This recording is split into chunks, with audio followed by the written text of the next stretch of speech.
ഇസ്രായേലും ഹമാസും ഗാസയിൽ വെടിനിർത്തൽ കരാർ ഞായറാഴ്ച പ്രാബല്യത്തിൽ വരും. യുദ്ധം അവസാനിപ്പിക്കാനും ബന്ദികളെ മോചിപ്പിക്കാനും പരസ്പരം ധാരണയായതായി മധ്യസ്ഥരായി പ്രവർത്തിക്കുന്ന ഖത്തറും അമേരിക്കയുമാണ് വ്യക്തമാക്കുന്നത്. മധ്യേഷ്യയെ മുഴുവൻ പ്രതിസന്ധിയിലാക്കിയ 15 മാസം നീണ്ടുനിന്ന ഗസ യുദ്ധം അവസാനിക്കുന്നു. വെടിനിർത്തലിനും ബന്ദികളെ മോചിപ്പിക്കുന്നതിനുമുള്ള കരാറുകൾ ഇരു രാജ്യങ്ങൾക്കും മുന്നിലുണ്ട്. ഇസ്രായേൽ മന്ത്രിസഭ അംഗീകരിച്ചാൽ കരാർ ഞായറാഴ്ച പ്രാബല്യത്തിൽ വരുമെന്ന് ഖത്തർ പ്രധാനമന്ത്രി ഷെയ്ഖ് മുഹമ്മദ് ബിൻ അബ്ദുൽ റഹ്മാൻ അൽ താനി അറിയിച്ചു. ഗസയിലെ യുദ്ധം അവസാനിച്ചാൽ ഫലസ്തീൻ പൗരന്മാർക്ക് ആവശ്യമായ സഹായങ്ങൾ നൽകുകയും ബന്ദികളെ അവരുടെ കുടുംബവുമായി വീണ്ടും ഒന്നിപ്പിക്കുകയും ചെയ്യുമെന്ന് US പ്രസിഡന്റ് ജോ ബൈഡൻ. കരാറിന്റെ വിശദാംശങ്ങൾ അന്തിമ പരിശോധനയ്ക്ക് വിധേയമാക്കിക്കൊണ്ടിരിക്കുകയാണെന്ന് ഇസ്രായേൽ പ്രധാനമന്ത്രി ബെന്യാമിൻ നെതന്യാഹു വ്യക്തമാക്കി.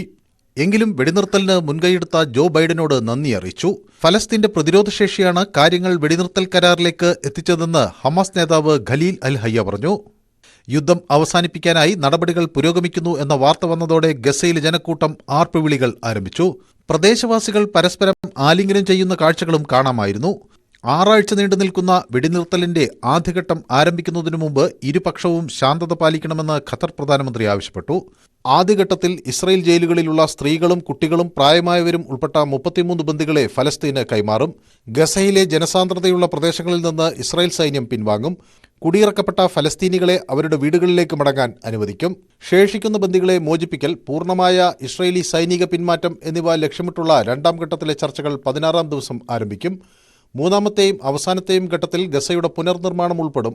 ഇത് വർഷങ്ങളെടുത്തേക്കാം. 2ഉം 3ഉം ഘട്ടങ്ങൾ ചർച്ച ചെയ്യാൻ വ്യക്തമായ ഒരു സംവിധാനമുണ്ടെന്നും ഖത്തർ പ്രധാനമന്ത്രി പറഞ്ഞു. ഇസ്രായേലും ഹമാസും തങ്ങളുടെ പങ്ക് നിറവേറ്റുമെന്ന് ഉറപ്പാക്കാൻ കരാറിൽ മധ്യസ്ഥത വഹിച്ച ഖത്തർ, US, ഈജിപ്ത് എന്നീ രാജ്യങ്ങൾ ഒരുമിച്ച് പ്രവർത്തിക്കുമെന്നും അദ്ദേഹം വ്യക്തമാക്കി.